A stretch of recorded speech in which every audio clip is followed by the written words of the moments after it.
I follow him to serve my turn upon him. We cannot all be masters, nor all masters cannot be truly followed.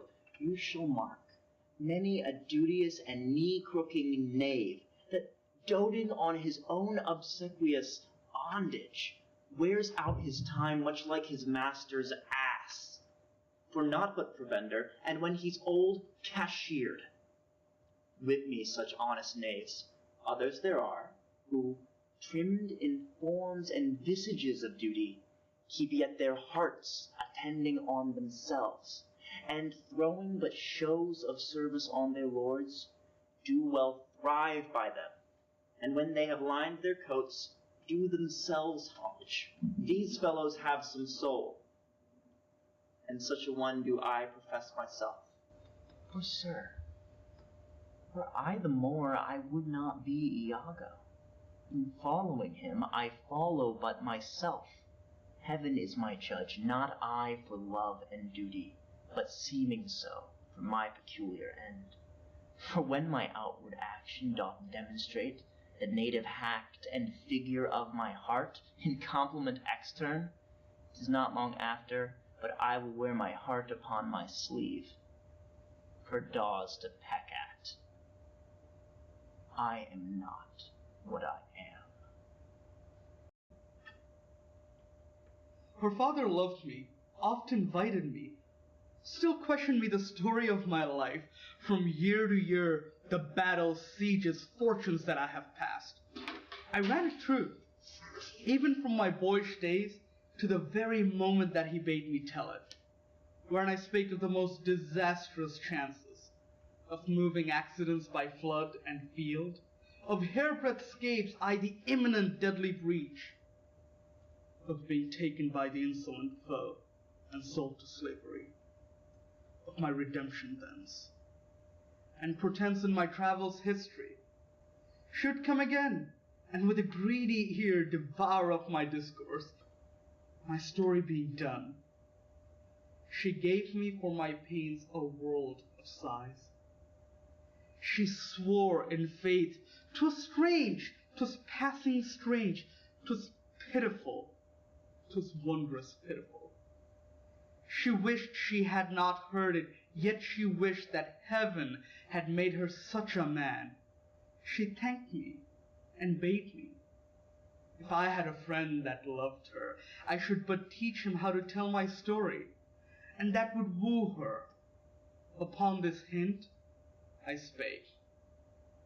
She loved me for the dangers I had passed, and I loved her that she did pity them. Look to her more, if thou hast eyes to see. She has deceived her father, and may be.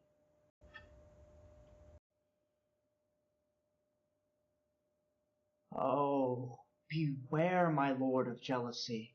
It is the green-eyed monster which doth mock the meat it feeds on. That cuckold lives in bliss, who, certain of his fate, loves not his wronger. But, oh, what damned minutes tells he o'er, who dotes yet doubts, suspects yet strongly loves. Oh, misery! I speak not yet of proof. Look to your wife. Observe her well with Cassio. Wear your eye thus, not jealous nor secure. I would not have your free and noble nature, out of self-bounty, be abused. Look to it.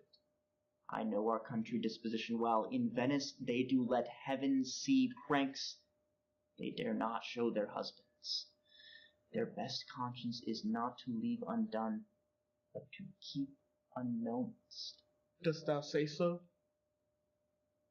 She did deceive her father, marrying you. Alas, what ignorant sin have I committed?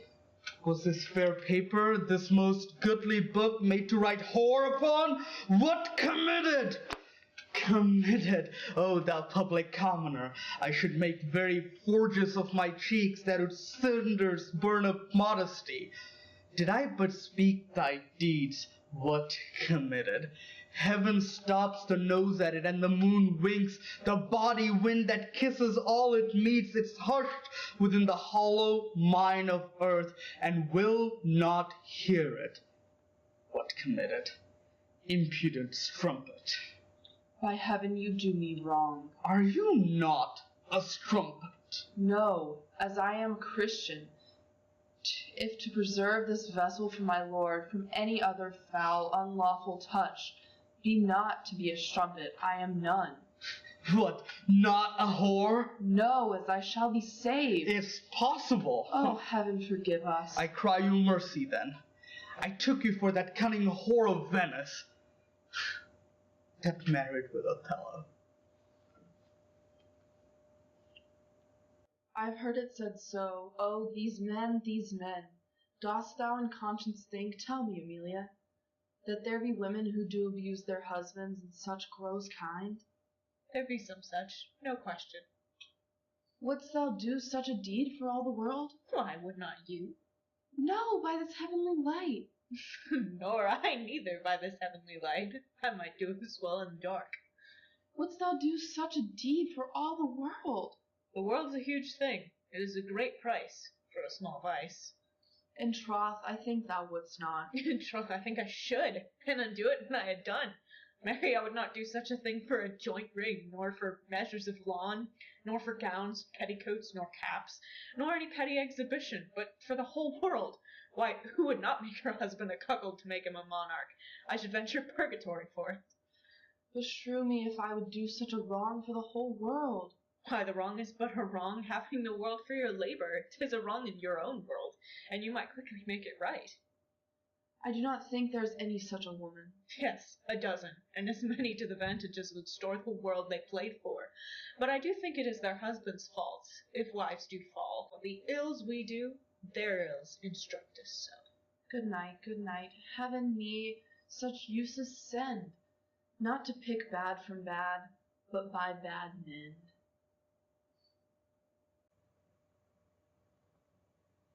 Who's there, Othello? Hi, Desdemona. Will you come to bed, my lord? Have you prayed tonight, Desdemona? Aye, my lord.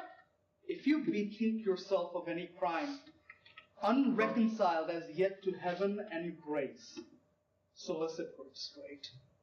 Alas, my lord, what do you mean by that? Well, do it, and be brief. I will walk by. I will not kill thy unprepared spirit.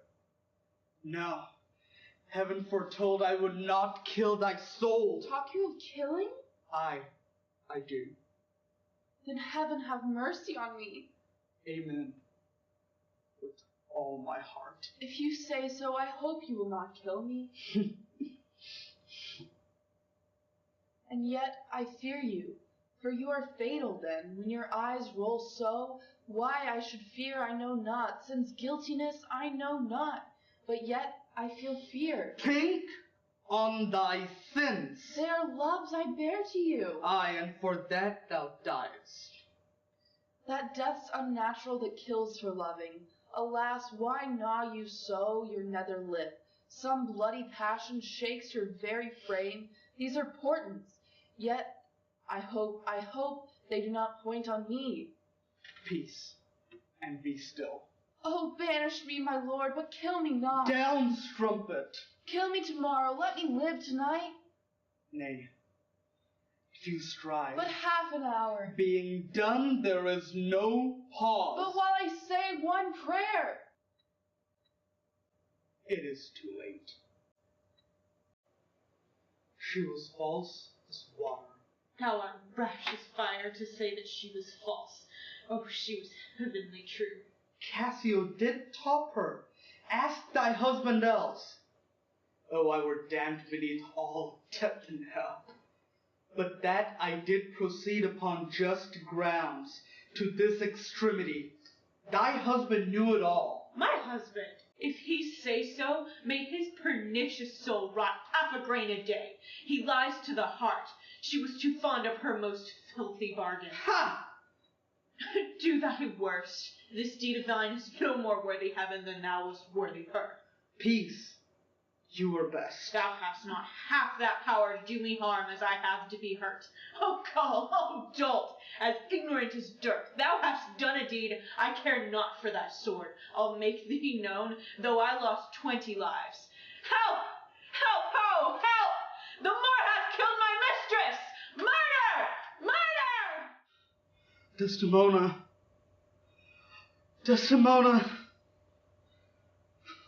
Dead. Oh.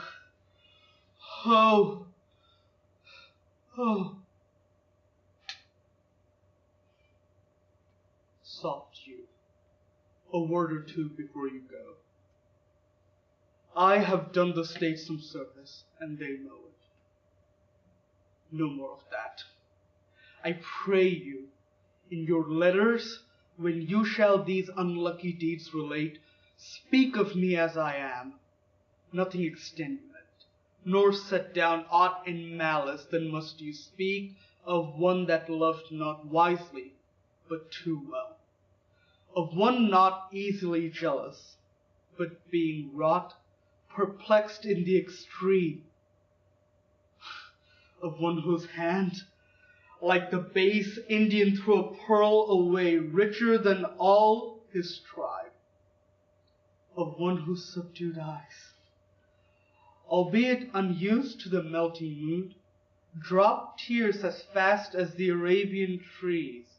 Their medicinal gum set you down this, and say besides, that in Aleppo once where a malignant and a turbaned Turk beat a Venetian and traduced the state, I look by the throat the circumcised dog, this mountain dust.